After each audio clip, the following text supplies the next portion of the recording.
There is this very specific feeling that I think every Python developer knows. Oh, yeah. It's that split second, or, I mean, let's be honest, sometimes it's 10 seconds, where you are just waiting. The loading spinner. Exactly. You're waiting for the interpreter to wake up, for a package to install, or, for your IDE to just stop stuttering because you opened a log file that was a little too big. It's the classic trade-off, isn't it? We all signed up for it. We traded CPU cycles for developer brain cycles. We accepted it. We accepted that the code might run a bit slower if it meant we could write it 10 times faster. A fair deal for a long time. It was. But today, looking at the stack of reports we've got here, it really feels like we might be renegotiating that contract. I think so. We are doing a deep dive into the Python ecosystem as it stands right now, January 2026. And the theme just screaming out from all this material is speed.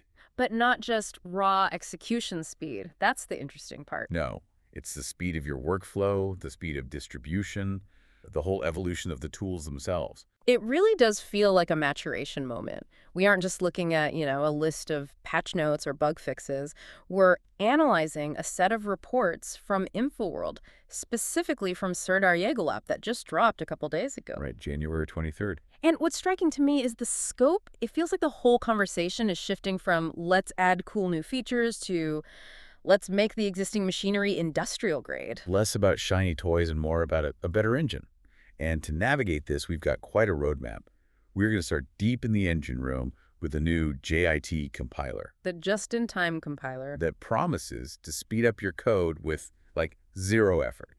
Then we'll move to the developer's workbench to talk about a Rust-powered challenger that is actually threatening VS Code's dominance. Oh, that one is going to ruffle some feathers. People are very married to their editors. It's like a religion. Oh, absolutely. I know people who would fight you over their key bindings. We'll also touch on why we can finally stop writing those awful clunky scripts just to peek inside a SQLite database. Thank goodness for that. And finally, you will want to stick around for the end, because we have a security story involving large language models and books. It's a weird one. It's a little unsettling, actually. It really challenges how we think about deleted data. Okay, but let's not get ahead of ourselves. Let's pop the hood. The headline item here is the JIT. For so long, Python and JIT were things you only heard in the same sentence when talking about, like PyPR or some other fork. Some experimental project, yeah. But now it's mainstream. It's here. So why does this matter so much? Well, to really get it, you have to think about how Python normally works. It's an interpreted language. And reads line by line. Exactly. It reads a line, figures out what to do, and does it, which is super flexible, but there's a massive overhead. Yeah. Every single time you run a loop, Python is reevaluating everything, checking types, dispatching functions. Whereas a compiled language like C or Rust does all that homework beforehand. It translates everything into machine code before it even runs. Precisely. So the JIT, the just-in-time compiler, is this middle ground. It's like having a translator who learns on the job. Okay. It watches your Python code while it's running, and it finds the hotspots, the functions or loops that are getting hammered over and over again. And it says, okay, this part is important. I'm going to compile this specific chunk into raw machine code right now. So the next time that loop runs, it doesn't have to interpret it. It just runs the metal. That is the theory, at least. That's the theory. And the source material calls this update the most potentially game-changing new feature of late. The promise is performance improvements with no extra work. The free lunch scenario. Oh, yeah. But whenever I hear free lunch in software, I immediately, check my wallet. There's always a catch. That's the right instinct. And Serdar's report is very careful here. It applies a critical lens. Yes, it's a huge achievement. But no extra work is a bit of a marketing simplification. So it's not going to magically fix my slow API call. Probably not. The report really implies that you have to verify this with benchmarks. You can't just trust the hype. Because if your code doesn't have those hotspots, if it's just running a bunch of different things once, the JIT might actually add overhead, right? It takes time to do that compiling. Exactly. That's the warm-up time. If JIT spends more time analyzing and compiling than it saves in execution, you've actually made your program slower. So the takeaway is Python has a new gear, but you need to check if your car can actually shift into it. That's a great way to put it. Okay, speaking of checking, let's move from the theoretical, maybe it's faster, to a concrete example. The report highlights that the Python packaging library just got a 3x speedup. And this is huge. We have all been there, right? You're deploying to a server, you're setting up a new environment, and you're just staring at the terminal while pip does its thing. It's just dead time. Yeah. So cutting that by a factor of 3 is a direct productivity boost. A huge one. But they didn't just flip a JIT switch to get this, did they? Yeah. The report goes into some really interesting detail on the how. No, and this is the fascinating part. It wasn't magic. The source says they used Python's new statistical profiler, which was introduced in version 3.15. Okay, let's unpack that. Statistical profiler. Most devs know what a profiler is. It tells you where your code is slow. What's different here? Well, a traditional profiler often traces every single call. It hooks into the system and records everything, which adds a ton of overhead. The observer effect. You change the outcome by watching it. Exactly. A statistical profiler is different. It's more like a high-speed camera taking snapshots. It wakes up every few milliseconds, looks at what's running right that second, and then goes back to sleep. So it has almost no performance impact. Very, very minimal. And because of that, you can run it on real-world workloads. In this case, the packaging team used it and found unexpected bottlenecks. It's always the stuff you don't suspect, isn't it? You think it's the database query, but it turns out to be, what, string parsing? You're not far off. The report has this great little sidebar tip. They found that regular expressions regex were a major drag, but, and this is the key, they used post 3.11 regex features. I feel like regex always has a bad reputation for being slow. It does, but Python's regex engine has been getting quietly optimized, so by rewriting those specific bottlenecks to use the newer, faster regex implementation, boom, 3x speed up. So the win wasn't just we wrote better code. It was we used the new diagnostics to find the problem and the new language features to fix it. Precisely. It connects the dots. The JIT is the engine upgrade, but the profiler is the diagnostic laptop you plug in to tune it. I love that. Okay, let's step away from the internals. Let's talk about where we're actually typing the code. For the last, 5-6 years. It feels like the war is over. Visual Studio Code 1. It has the crown. It's the default for almost everyone I know. But the report brings up a challenger, an editor called Zed. And its headline feature isn't some new plugin, it's that it is Rust-powered. And we are seeing this pattern everywhere. Pydantic is rewriting in Rust. Rough, the linter, is Rust. And now the editor itself. But why should the average Python dev care what language their text editor is written in? It comes down to platform native versus web technology. VS Code is built on Electron. So every time you open VS Code, you're essentially opening a dedicated Google Chrome instance just to edit text. Which is flexible, but it's also heavy. Incredibly heavy. It consumes memory like a browser and has the latency of a web app. I think we've all had that moment. You type a character, and there's that tiny, but you feel it delay before it appears. That is exactly what Zed is targeting. By being written in Rust and compiling to native machine code, it just bypasses that whole web layer. It speaks directly to the GPU. The implication is that it's snappy. So it's trying to be VS Code, but with the performance of, like, Sublime Text or Vim. That is the pitch. And honestly, that feeling of speed matters. It keeps you in the flow. It'll be interesting to see if they can match the plugin ecosystem, though. That's the real moat VS Code has built. That's the hurdle, for sure. But the fact that it's even being discussed as a challenger to the throne shows the demand is real. People are tired of lag.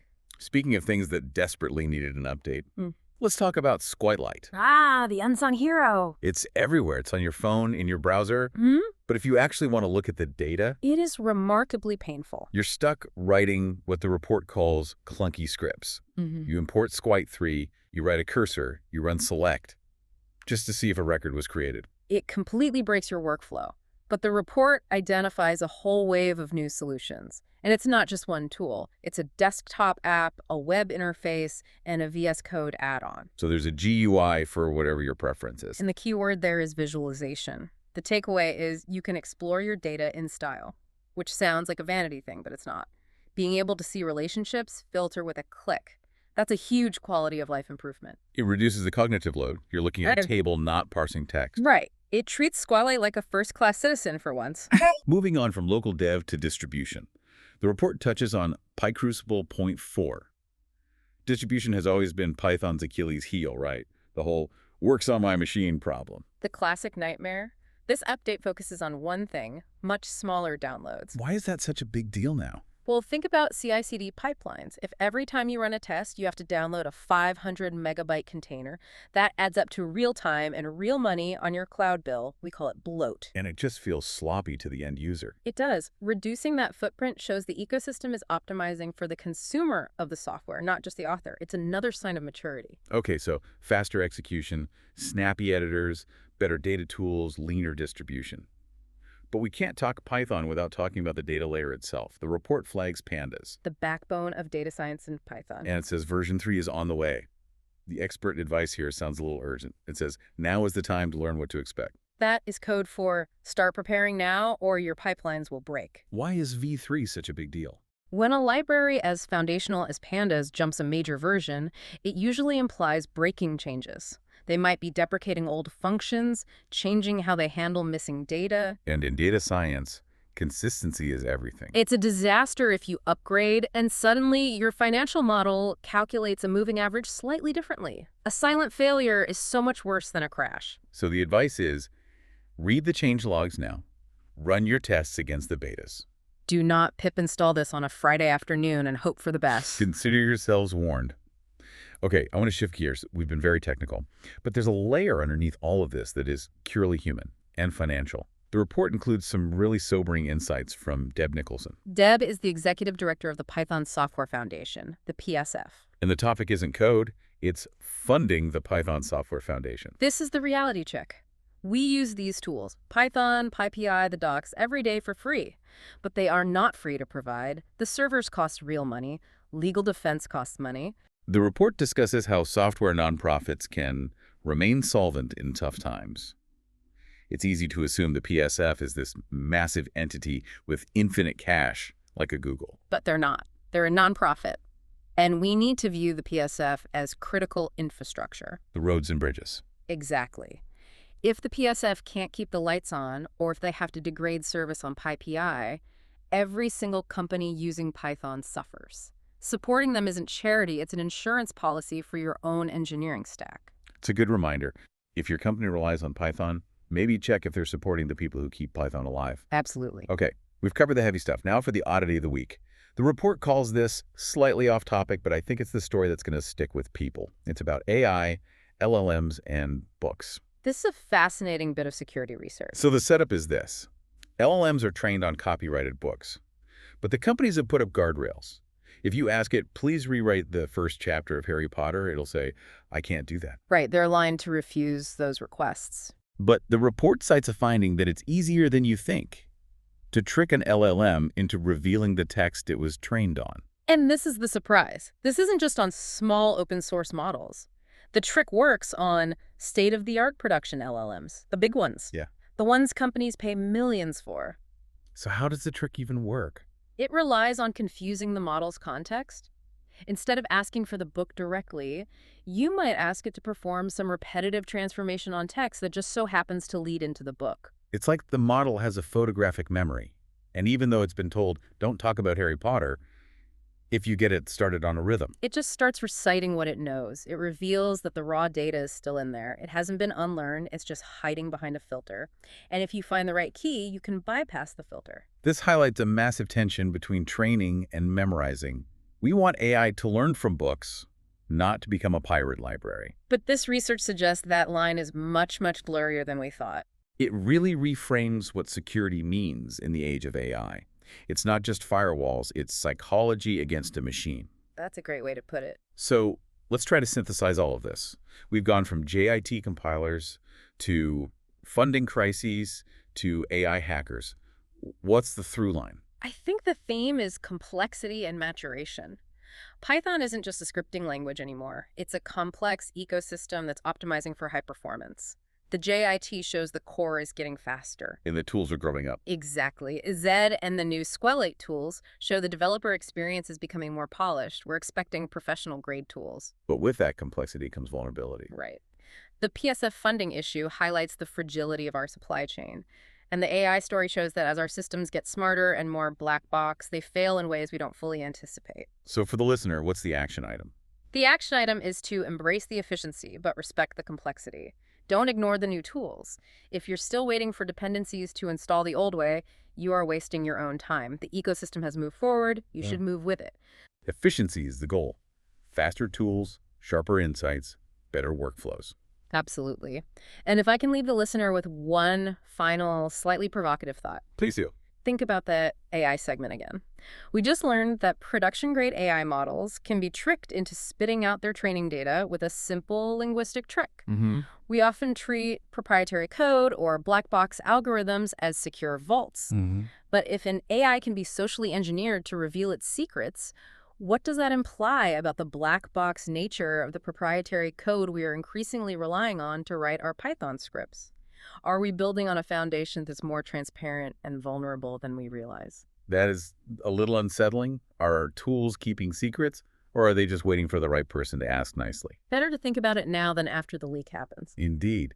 Well, on that note, that wraps up our deep dive for today. Thanks for exploring the fast lane of Python with us. Always a pleasure. Keep coding and keep questioning. We'll see you next time.